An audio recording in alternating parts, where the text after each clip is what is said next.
Hello दोस्तों, good evening. आज हम फिर से आपके सामने हाजिर हैं हमारा न्यू टॉपिक लेके आइसोमेरिज्म। अभी तक हम लोग जो है कंप्लीट कर चुके थे हमारे तीन topics. First one is origin of organic compounds, और उसके बाद हमने कंप्लीट किया था representation of organic compounds, and after that classified the classification of organic compounds. और अब हम स्टार्ट करने वाले हैं आइसोमेरिज्म। ये टॉपिक इतना जबरदस्त है और इतना ज्यादा इंपॉर्टेंट है नीट आईआईटी के लिए, और बोर्ड में इनमें बहुत अच्छे से इसके जो है क्वेश्चंस बनते हैं, और उसे समझना बहुत ज्यादा जरूरी है। हम इस लेक्चर के अंदर आइसोमेरिज्म को इतने अच्छे तरीके से समझने की कोशिश करेंगे कि उससे एक एक क्वेश्चन कंप्लीट हो जाए, और विस्तार से बहुत अच्छे तरीके से, बहुत वाइडली तरीके से हम इसे एक्सप्लेन करने वाले हैं। देखिए जरा, अगर हम बात करें आइसोमेरिज्म की, तो आइसोमेरिज्म क्या है, किस तरह से हम इसके बारे में समझने की कोशिश करेंगे। इसे हिंदी में क्या बोलते हैं हम? समावयवता। क्या बोलते हैं? समावयवता। आइसो शब्द का मतलब क्या है आपके पास? आइसो जो टर्म्स है उसका मीन्स क्या होता है? सेम, है ना। तो अपने पास जो डेफिनेशन हो जाएगी इसकी, क्या हो जाएगी? आइसोमेरिज्म। देखो, सबसे पहले तो बहुत सारे बच्चों को इसकी जो दोनों डेफिनेशन है, अगर मैं इसके बाद आइसोमेरिज्म का क्लासिफिकेशन करूं तो मेरे पास टू टाइप से आता है। नंबर वन क्या है? Structural structural structural isomerism. Structural isomerism. दूसरा क्या है आपके पास?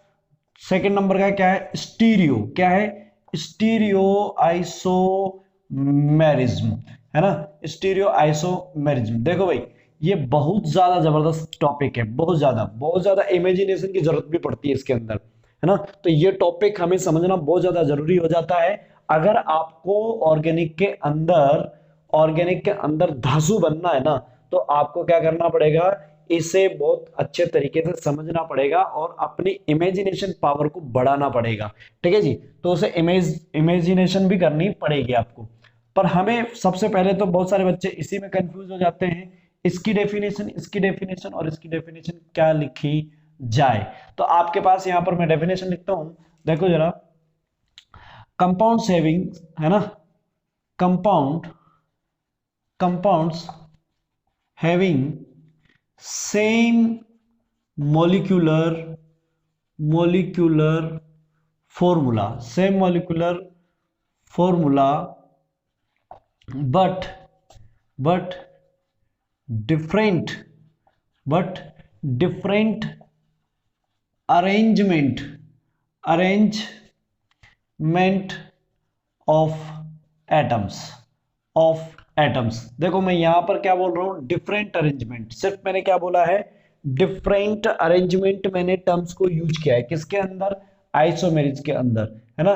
आइसोमेरिज्म के अंदर क्या क्या है? डिफरेंट अरेंजमेंट को मैंने यूज किया है। तो इससे मुझे ज्यादातर एक्सप्लेन नहीं कर पाऊंगा। सिर्फ यहां पर एक टर्म्स यूज किए कि उसका डिफरेंट अरेंजमेंट होगा। अब अरेंजमेंट किस तरीके से होगा तो उसको हम यहां पर देखो, अगर स्टीरियो स्ट्रक्चरल आइसोमेर की बात करते हैं और स्टीरियो आइसोमेर की बात करते हैं, तो वहां पर दोनों का जो है अरेंजमेंट किस तरह का होगा, क्या लिखे वो देखेंगे। तो देखो यहां पर क्या लिखेंगे? Compound compound compounds having same same molecular molecular formula same molecular formula, but different but different different structure different structure of compounds different structure of compounds या कार्बन चेन, है ना। कंपाउंड्स। देखो, इस टर्म्स की जगह हम एक और टर्म्स लिख सकते हैं। किसकी जगह? इस पूरी की जगह, इसकी जगह हम एक और टर्म लिख सकते हैं। But but different but different different connectivity connectivity of atoms atoms उसकी कनेक्टिविटी भी डिफरेंट होगी। देखो जरा एग्जांपल से समझते हैं किस तरह से अलग होगी। मेरे पास एग्जांपल है CH3 CH2 CH2 CH3। ठीक है जी। अगर मुझे दूसरा स्ट्रक्चर लिखना है इसका, तो मैं कैसे लिखूंगा? इस तरह से। तो देखो जरा, मेरे पास यहाँ पर क्या है, इस कार्बन से कनेक्टिविटी देखो, इस कार्बन से कनेक्टिविटी 2 हाइड्रोजन और 2 कार्बन, वन इधर 2 कार्बन, इस कार्बन से देखो 2 कार्बन इधर है और 2 हाइड्रोजन, इससे 1 कार्बन है और 3 हाइड्रोजन है। तो 1 कार्बन वाला कितना है, 1, और 1 कार्बन वाला 1, तो हो गए 2 कार्बन तो ऐसे हैं जो 1 1 कार्बन से जुड़े हुए हैं। और 2 2 कार्बन से जुड़ने वाले कितने हैं, 1 और 1, 2 ही ऐसे हैं जो 2 2 कार्बन से जुड़े हैं। 2 कार्बन ऐसे हैं जो 1 1 कार्बन से जुड़े हो, और 2 कार्बन ऐसे हैं जो 2 2 कार्बन से जुड़े हुए हैं, है ना, 2 कार्बन से जुड़े हुए हैं। लेकिन यहां पर देखो, ये कार्बन अकेला, यहां पर 1 1 1 कार्बन से जुड़ने वाले, 1 1 कार्बन से जुड़ने वाले कितने कार्बन है, 3 कार्बन ऐसे हैं जो 1 1 कार्बन से जुड़े हुए हैं। और यहाँ पर एक 1 कार्बन ऐसा है जो 3 कार्बन से जुड़ा हुआ है। तो कितने से, 3 कार्बन से जुड़ा हुआ है ना। तो यहाँ पर ये कितने कार्बन से जुड़ा है, 1 2 और 3। तो देखो इनकी कनेक्टिविटी कैसी होगी, डिफरेंट हो गई। क्या हो गई जी, डिफरेंट कनेक्टिविटी हो गई है। क्या बोलो, ये बात समझ में आई कि नहीं आई, आ गई ना। तो ये अपने पास इसका जो है डेफिनेशन ये ऐसा होगा। इसकी डेफिनेशन देखो जरा, यहां पर क्या बोलेंगे, same molecular formula, same molecular molecular same molecular formula formula but अब इसमें सेम क्या क्या है, मैं बट को अभी नहीं लगाता, सेम क्या क्या है, सेम मॉलिक्यूलर फॉर्मूला है ना, सेम सेम स्ट्रक्चर हो सकती है, इसमें सेम स्ट्रक्चर है ना। सेम और क्या हो सकता है, सेम, इसमें कनेक्टिविटी भी सेम है, कनेक्टिविटी भी जो है इसकी वो क्या होगी, सेम होगी। But but different but different different arrangement different different arrangement of arrangement in 3D, in in 3D, in 3D। तो देखो यहां पर जो अरेंजमेंट है ना एटम्स की, वो किसके अंदर, 3 डायमेंशन के अंदर कैसी होनी चाहिए, डिफरेंट तरीके की हो सकती है। या मैं इसकी जगह क्या लिख सकता हूं, इस पूरी टर्म्स की जगह एक और टर्म्स यूज कर सकता हूं, क्या लिख सकता हूं, but different different orientation orientation of atoms, orientation of atoms. देखो समाव्यवता इसे बोलेंगे हम, इसको कौन सी बोलेंगे, संरचना समाव्यवता, संरचना समाव्यवता। और इसको कौन सी बोलेंगे, त्रिविम समाव्यवता, है ना, त्रिविमीय समाव्यवता। तो ये आपके पास त्रिविमीय समाव्यवता है, ये संरचना समाव्यवता और समाव्यवता की डेफिनेशन। तो तीनों बातें आपको समझ में आ गई होगी। त्रिविमीय, 3 डायमेंशन के अंदर उनका जो अरेंजमेंट है ना, वो कैसा होना चाहिए, डिफरेंट होना चाहिए, अलग होना चाहिए, बिल्कुल अलग दिखना चाहिए। तो वो ओरिएंटेशन जो है उसका, वो मॉलिक्यूल का वो कैसा होगा, अलग होगा, ये हमें देखना है। ठीक है जी। तो वहां पर हम समझेंगे किस तरह से होंगे। आज की क्लास में हम मेनली बात करने वाले हैं इसके टाइप्स पर, किसके, स्ट्रक्चरल आइसोमेरिज्म के टाइप्स पर। तो ये तीनों की डेफिनेशन हो गई है ना।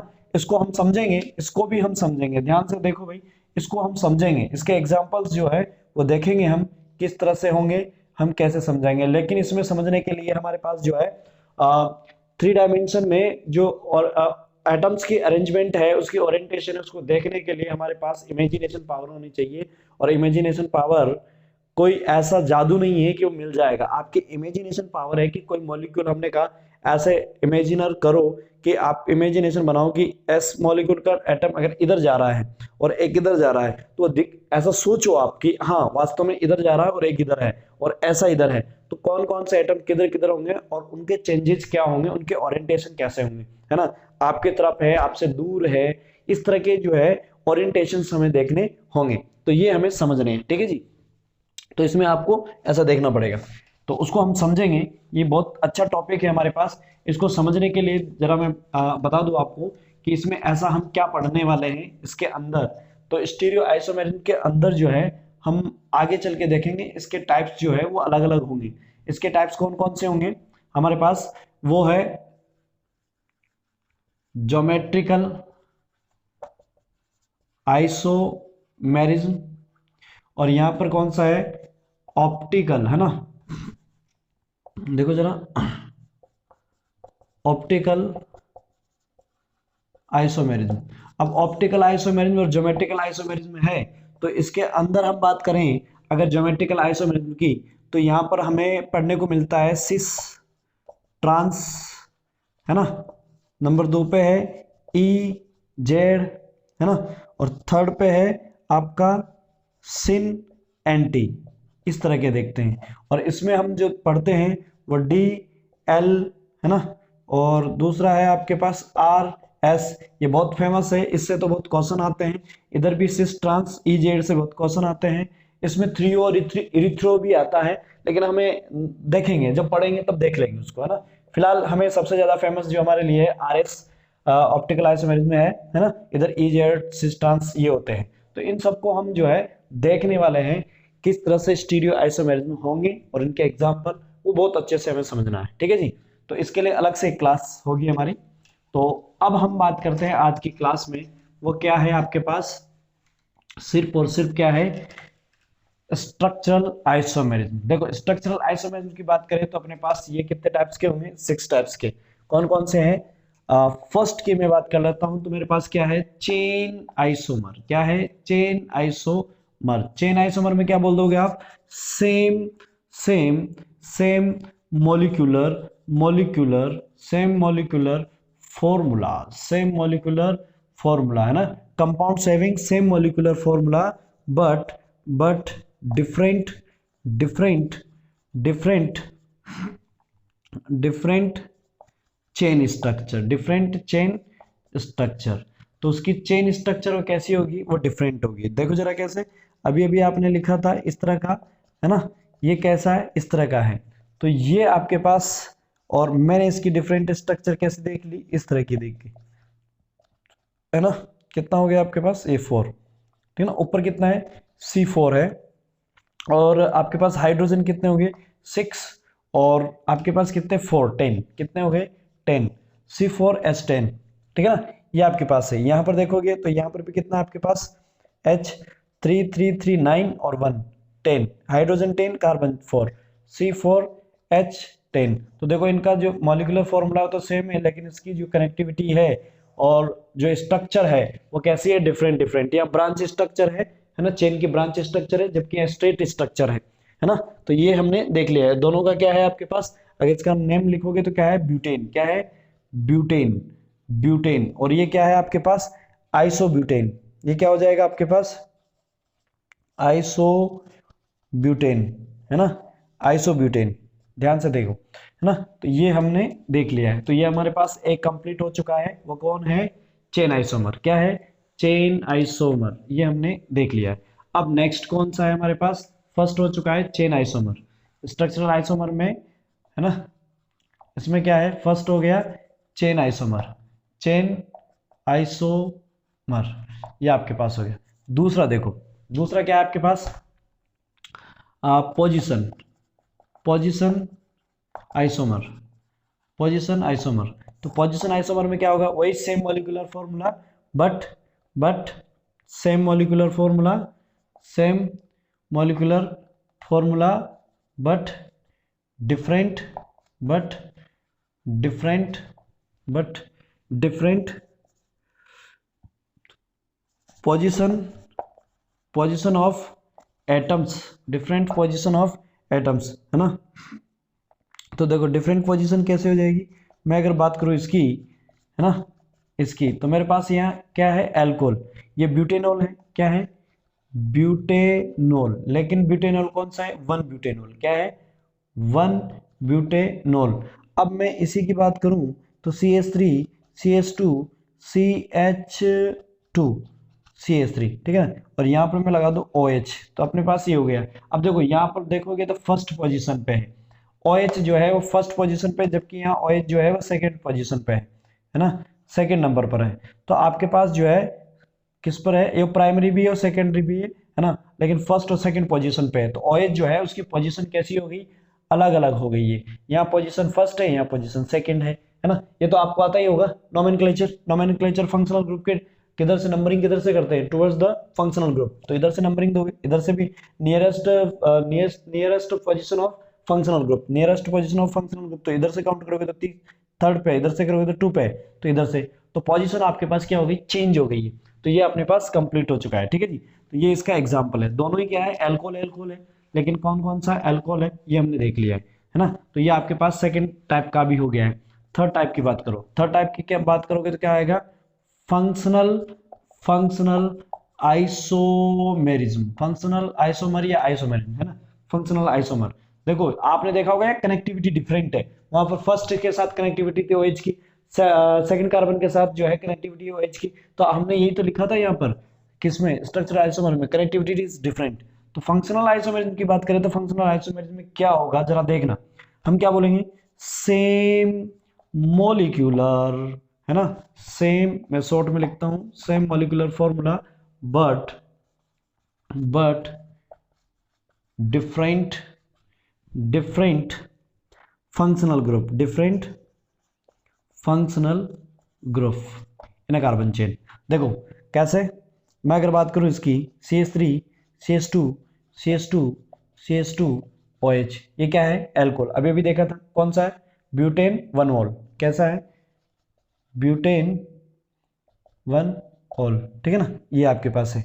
अब दूसरी बात करें, इसी को कैसे लिखोगे, CH3 CH2 O CH2 CH3, इसका फॉर्मूला देखो जरा, क्या है आपके पास, कार्बन कितने 4, हाइड्रोजन कितने 3, है ना, और इधर भी 2 और 1 3 3 3 कितना हो गया 6 और 4 10, कितना हो गया 10, और ऑक्सीजन, तो आपके पास इसका फॉर्मूला ये हो गया। यहाँ पर देखो 3 3 6 और 4 10, कार्बन हो गए 4, H हो गया 10, ऑक्सीजन हो गया। तो इनका जो मॉलिक्यूलर फॉर्मूला है वो तो सेम है, लेकिन देखो इसका फंक्शनल ग्रुप, यहाँ कौन कौन है, एल्कोहल, और यहाँ पर कौन है, ईथर, क्या है, ईथर। आप इसे क्या बोल सकते हो, डाई इथाइल ईथर, क्या बोल सकते हो, डाई इथाइल ईथर। तो आपने देखा जरा यहाँ पर क्या है, alcohol ether, both are functional group, both are functional, different functional group, ठीक है जी। तो ये आपने समझ में आ गया है। तो ये अगर आपको समझ में आ चुका है तो हम नेक्स्ट पर चलते हैं, ठीक है ना। नेक्स्ट क्या है, देखो जरा, यहाँ पर कंफ्यूजन रहता है बहुत से बच्चों को, इसको देखेंगे हम, क्या है, टोटोमेरिज्म, क्या है, टोटोमेरिज्म, टोटोमेरिज्म, देखो जरा, टोटोमेरिज्म क्या क्या है आपके पास, टोटोमेरिज्म की बात करें अगर, तो टोटोमेरिज्म में कैसे होगा, हालांकि टोटोमेरिज्म जो है वो ओनली, है ना, tautomerism same molecular formula but it different only, is differ only change of hydrogen और change of electron pairs, only किसको किसका चेंज देखा जाता है इसमें, हाइड्रोजन और इलेक्ट्रॉन पेयर का। जरा देखो इसको एग्जांपल के थ्रू समझे अगर, तो मेरे पास क्या हो गया, CH3 एंड CH3, अगर मैं इसे चेंज करना चाहूं तो इस हाइड्रोजन को ऐसे लिख दूं ना मैं, इस तरह से, ठीक है ना, सही है।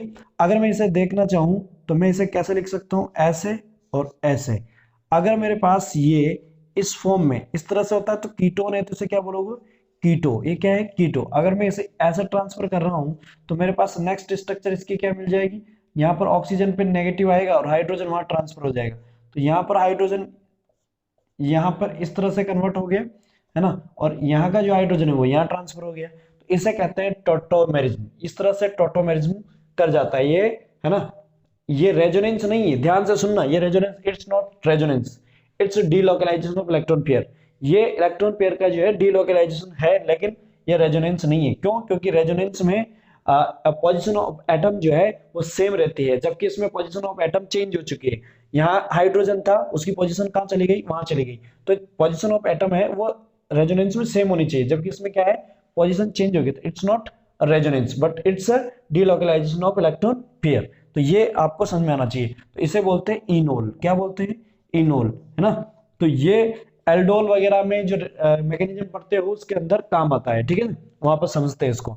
तो ये टोटोमेरिज्म है, और इसे ओनली डिफर करते हैं same molecular formula but it differ only only only position of only changing position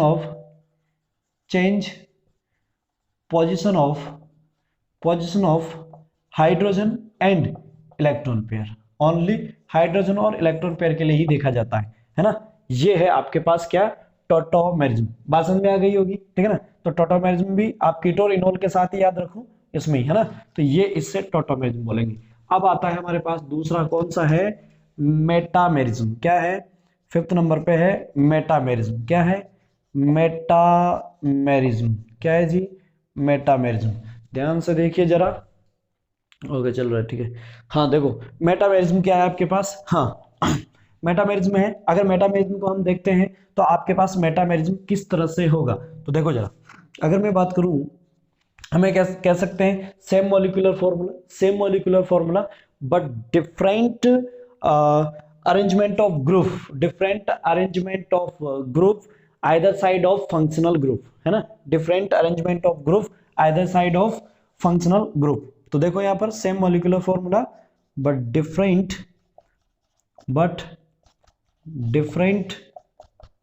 arrangement of group either side of functional group. तो आपके पास क्या हो जाएगा, देखो अगर मैं बात करूं तो ये जो मेरे पास फंक्शनल ग्रुप है, इसके आइदर साइड, इस साइड और इस साइड, यहां पर इस साइड में, इस साइड में जो आपके पास जो अरेंजमेंट ऑफ ग्रुप है, ये ग्रुप और इस ग्रुप का जो अरेंजमेंट है वो डिफरेंट है। इसके साथ इधर देखोगे तो एक कार्बन का है, इधर 3 कार्बन का है। इधर देखोगे तो इसमें अलग आ गया है ना, अलग अलग टाइप का आ गया। इसमें कितना है, 2 कार्बन का हो गया। तो both are ether but both are isomer to each other, है ना। ये दोनों क्या होंगे, आइसोमर होंगे। वो भी कौन से आइसोमर होंगे, मेटामेरिज्म आइसोमर होंगे, ठीक है ना। तो इसकी पोजीशन जो है ये यहाँ थी, वो यहाँ आ गई, और ये दोनों क्या कहलाएंगे, मेटामेरिज्म कहलाएंगे। बात समझ में आई नहीं आई, आ गई ना, ठीक है। नेक्स्ट क्या है आपके पास, 6 नंबर का है, वो क्या है, रिंग चेन आइसोमेरिज्म। क्या है, रिंग चेन आइसोमेरिज्म। देखो रिंग और चेन आइसोमेरिज्म में इसका मतलब है same molecular formula but different chain structure, different chain structure. इसका एग्जांपल देखो आप, तो आपको समझ में आ जाएगा। अगर मैं बात करूं इस तरह का, तो ये क्या है आपके पास, 1 कार्बन, 2 कार्बन, 3 कार्बन, 4 कार्बन। इसे क्या बोलोगे, साइक्लोब्यूटेन। क्या है, साइक्लोब्यूटेन। और इसी को मैं कैसे लिख सकता हूं, CH3 CH double bond CH2 इस तरह से अगर मैं बोलूं तो मेरे पास ये क्या हो जाएगा, ब्यूटेन 1 इन। क्या है, या इसे मैं बोल सकता हूं ब्यूटीन। क्या बोल सकता हूं, 1 ब्यूटीन या ब्यूटेन 1 इन, ठीक है ना। तो ये मेरे पास ब्यूटेन भी हम इसे बोल सकते हैं, ऐसी कुछ बात नहीं है ना। तो ब्यूटीन आपके पास जो है ये है। तो अगर इसको देखोगे तो इसका मॉलिक्यूलर फॉर्मूला देखो आप, क्या है, C4, और हाइड्रोजन कितने, H8 8 है, ठीक है ना। यहाँ पर देखो जरा, इसका भी क्या हो जाएगा, C4, है ना, C4। और हाइड्रोजन देखो इसके कितने हो गए, 1 और 2 3 और 3 6 और 2 8। तो ये हाइड्रोजन 8, इसके हाइड्रोजन भी 8 है, इसमें भी 8 है, कार्बन 4 है, लेकिन ये रिंग है और ये ओपन चेन है। ये क्या है, क्लोज चेन है, ये क्लोज चेन है ना। ये रिंग चेन है और ये कैसी है, ओपन चेन है। कैसी है जी, ओपन चेन है। तो आपके पास रिंग चेन और ओपन चेन, एक रिंग है और एक चेन है, ओपन चेन है। तो इसे आप क्या कह सकते हो, दोनों को ही क्या कह सकते हो, रिंग चेन आइसोमेरिज्म। बहुत आर रिंग चेन आइसोमेरिज्म। बात समझ में आई नहीं आई, तो ये हमारे पास है आज की क्लास में कंप्लीट किया हमने कौन सा, स्ट्रक्चरल आइसोमेरिज्म। अब हम नेक्स्ट क्लास में कंप्लीट करने वाले हैं स्टीरियो आइसोमेरिज्म, और स्टीरियो आइसोमेरिज्म में हम बहुत अच्छी चीजें पढ़ने वाले हैं जो हमारे एग्जाम के पॉइंट ऑफ व्यू से इंपॉर्टेंट है, बहुत ज्यादा इंपॉर्टेंट है। RS, मतलब RS को तो आप ऐसे समझो कि बस उसके जिगर का टुकड़ा है, ठीक है ना। तो RS होगा, उसको तो वो पूछता ही पूछता है। ट्रांस सिस EZ, इसको भी वो बहुत पूछता है। तो हमें वहां पर देखना है। उसके बाद हमारा एनांटियोमर और डायस्टेरियोमर, उसके लिए हम समझेंगे प्लेन ऑफ सिमेट्री और सेंटर ऑफ सिमेट्री, ये सारी चीजें समझेंगे, उसके बाद उसको एक्सप्लेन करेंगे। तो आपको आई होप कि आज आपको ये पूरी क्लास जो है वो समझ में आई होगी, और नेक्स्ट क्लास हम नेक्स्ट टाइम पे कंप्लीट करेंगे पूरा आइसोमेरिज्म, है ना। तो अगर वीडियो पसंद आ रहा है आपको, तो आप इसे शेयर करें, लाइक करें, सब्सक्राइब करें। तो जल्दी जल्दी इसके जो है इसे शेयर कीजिए और सब्सक्राइब बढ़ाइए भाई, है ना। ओके, तो नेक्स्ट टाइम पे हम बात करने वाले हैं स्टीरियो आइसोमेरिज्म। तैयार रहे नेक्स्ट क्लास के लिए। Okay, thank you ji.